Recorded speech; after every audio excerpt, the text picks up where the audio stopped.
Pengurus Pusat Persatuan Bulu Tangkis Seluruh Indonesia (PBSI) menggelar Musyawarah Nasional 2024 di Kota Surabaya untuk memilih Ketua Umum baru periode 2024 hingga 2029.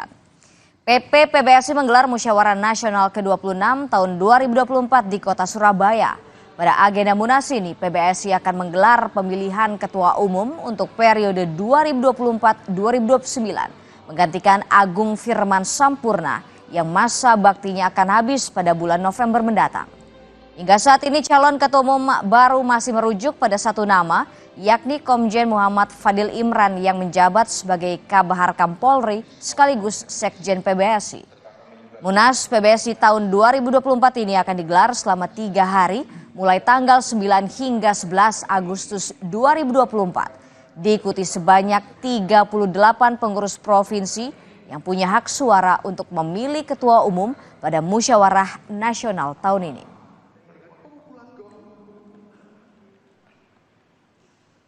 Gagal persembakan emas untuk Indonesia di Olimpiade 2024, PBSI akan melakukan evaluasi menyeluruh di tiap sektor.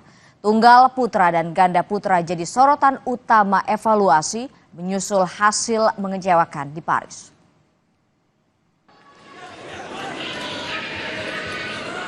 Tim bulu tangkis Indonesia gagal membawa pulang medali emas ke tanah air dari Olimpiade 2024. Bahkan sekeping perunggu didapat dari tunggal putri yang tidak diunggulkan. Sementara sektor tunggal putra, ganda putri, dan ganda campuran berguguran di fase grup. PBSI meminta maaf gagal memenuhi ekspektasi publik. Evaluasi dipastikan akan segera dilakukan di masing-masing sektor, terutama sektor tunggal putra yang diwakili Anthony Ginting dan Jonathan Christie, serta ganda putra Fajar Alfian, Rian Ardianto.